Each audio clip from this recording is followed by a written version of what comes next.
Hello, today I will summarize for you the movie Blew My Mind, directed by Lisa Brolman, and starring Luna Wedler and Zoe Pastel-Holthuizen, among others. The movie starts with a young little girl who seems to be struggling to stand up and walk on her own. She's staring at the ocean as if she's waiting for someone. Maya is a teenager who's overwhelmed with the drastic changes that are happening to her. They move to a new place due to her father's job, which also adds to her burdens. Something's bothering her, but she can't figure it out. On her first day of her new school, Maya tries to fit in with her classmates. A conversative girl approaches Maya, but she isn't interested in befriending her. Instead, she wants to join the group of rebellious teenagers led by Jenna. Maya approaches the group and asks for a light just to look cool and tough, but they just ignore her. At home, Maya's mother tries to comfort her, because she knows that she's having a hard time adjusting to their new environment. However, Maya loses her temper and pushes her, causing her to fall to the floor. When Maya gets back to her senses, she immediately apologizes to her mother. Later, Maya's father asks her how she's able to hurt her mother. Maya doesn't say a word and just listens to her father's netting. The father can't understand why she's being hard-headed despite the fact that they're giving everything to her. That evening, Maya has a hard time sleeping. She then goes to the kitchen, puts salt in the water, then drinks it. After that, she quickly wipes the spilled salt on the countertop, then lays down on the bed beside her mother. In the class, the teacher asks the students to vote for the place that they would like to visit on their field trip. Jana's group votes for the amusement park, so to make an impression, Maya votes for it as well. Fortunately, the amusement park wins the poll, which overjoys Giant's group. After the class, Maya sees Giant's group hanging out outside, so she walks up to them while smoking. The handsome guy from the group suddenly taps Maya's smelly butt. Maya just ignores it and gives cigarettes to the girls. Later on, Maya walks out because she's offended by the group's teasing. The conversative girl sees that Gi and his group is bullying Maya, so she asks if she's okay. However, Maya just drives her away. Finally, Jana thinks Maya is cool, so she asks her to hang out with them, which she immediately accepts. The girls go to Gina's house where they meet her father. Gina asks her father to sign the consent form allowing her to join their school's field trip. Her father doesn't seem to care because he signs the form without even reading it. Afterward, the girls go to Jai in his room and make Maya watch porn. They tease Maya because it's obviously her first time watching such a disgusting thing. Gianna then asks if she has already made love with her boyfriend. Not to be embarrassed, she answers that she already experienced it, but the girls don't believe her. They ask if she likes the handsome guy, but she denies it and exclaims that she's into older guys. Immediately, Jenna creates an account for Maya on a dating app. A little while later, Gianna wants to play the choking game. Maya wants to try it, so Jenna instructs her to squeeze her throat tightly after she inhales lots of air. Maya follows it without hesitation. Jenna then loses consciousness for a moment and wakes up ecstatic. Out of curiosity, Maya asks China to do it to her as well. However, instead of being elated, Maya visions herself under the water. When she comes to her senses, she decides to go back home.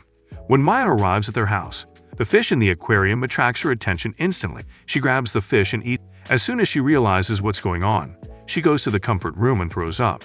Her mother worriedly follows her, so she acts like everything's fine. The next day, Maya checks the dating account that Jenna made for her and sees a message from a middle-aged man who wants to meet her. Maya is confused, so she doesn't respond to his message yet. Before Maya goes to school, she asked her father to sign the consent form for their field trip.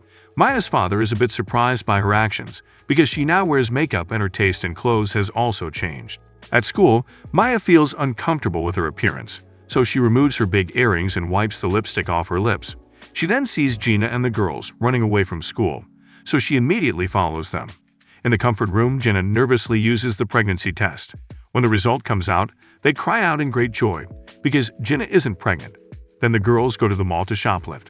Unfortunately, the security sees them, so they run as fast as they can. As time passes by, Maya is already adapting to the bad behaviors of rebellious teenagers. At home, Maya replies to the middle-aged man on the dating app and impulsively asks if he wants to meet. As soon as Maya gets her first period, she starts to develop physical abnormalities. Her toes suddenly attach to each other, which adds to her depression.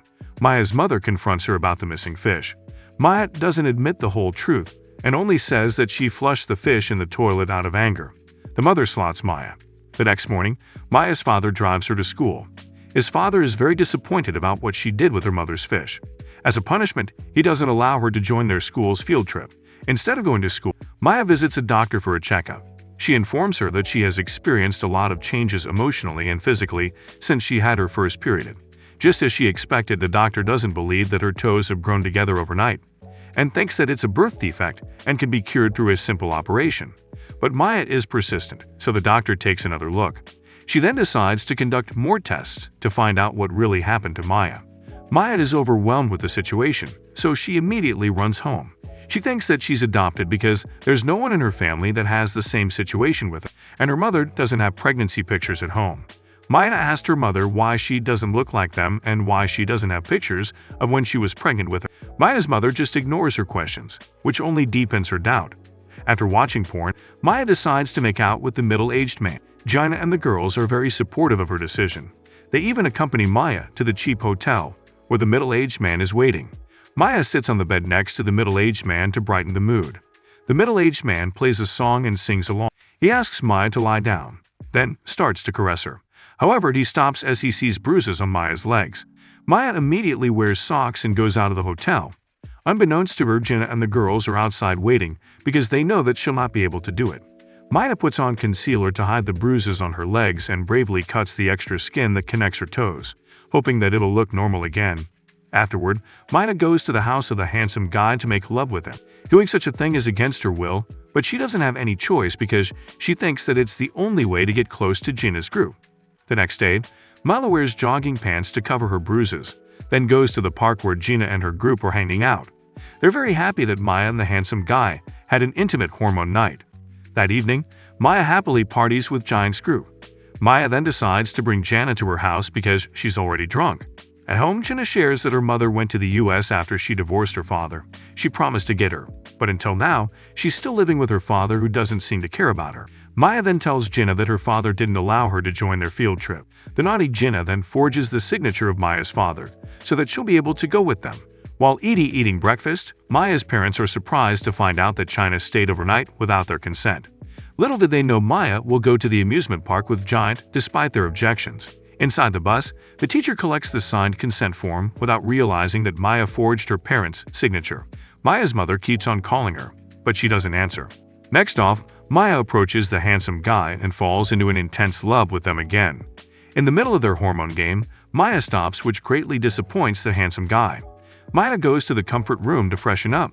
She then sheds tears upon seeing that her belly button is gone and her legs are covered in bruises. When she regains consciousness, she sees herself lying on the floor. Unfortunately, one of the girls sees the bruises on her legs. At home, Maya's parents are waiting for her. They're very disappointed in her actions, so they decided that Maya should undergo therapy to get her senses back. That night, Maya feels so hot, so she takes off her clothes and sleeps on the floor. When she wakes up, she's very scared to see the flaky skin on her legs scattered on the floor. In her class, the teacher instructs Maya to dissect a fish in front of her classmates. After everyone leaves, Maya can't control herself anymore and hungrily eats the raw fish. Unfortunately, the conservative girl sees what she's doing, so she threatens to hurt her if she tells others about it. Meanwhile, the handsome guy is waiting for Maya outside the classroom. He's afraid that Maya transmitted him a disease. When the girl sees her bruised legs, rumors spread that Maya is sick. That's why the handsome guy is worried, because Maya might have infected him when they made love. Maya's therapy starts. She tells the therapist that she thinks she's adopted. She also shares that she isn't herself these past few days. Maya just leaves, thinking that the therapist can understand her sentiments. Back home, Maya's mother is very disappointed when she catches Maya and Gina looking through her stuff for proof that Maya was adopted. Maya's mother then asks Gina to go home. The following day, Maya's parents leave the house to attend a friend's wedding. Maya doesn't want to go, so she just stays at home. Once again, she hungrily eats the remaining fish in the aquarium. In the evening, Maya goes to the lake and parties all night with Jay and his group. Suddenly, the drunk Gina drowns in the lake. Without hesitation, Maya dives into the lake and saves Gina. Maya feels changes in her body, so she immediately runs back home. She then finds out that she has gills on her side and fish scales on her legs. Eventually, Gina arrives and vomits after seeing Maya's situation. Maya is so disappointed, so she sends Gina away. After a while, Maya fixes herself together and goes to the house where Jai and his group are having a party. The drunken Maya stands on the table and dances provocatively in front of the men. The men take advantage of Maya's drunkenness and bring her to a room where they blindfold her. While Maya is sucking a smelly sausage, Jenna comes to rescue her. Unfortunately, Jenna accidentally spills the beans and mentions Maya's bruised legs. The men get curious, so they forcefully take off Maya's pants. They're shocked when Maya's dark legs are exposed, which seem to have scales like a fish. They all think that she has a contagious disease. Out of disappointment, Maya runs back home.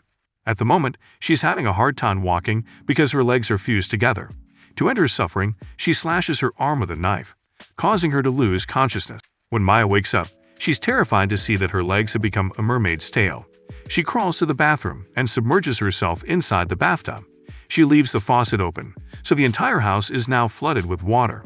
Suddenly, Jin arrives and sees Maya's situation.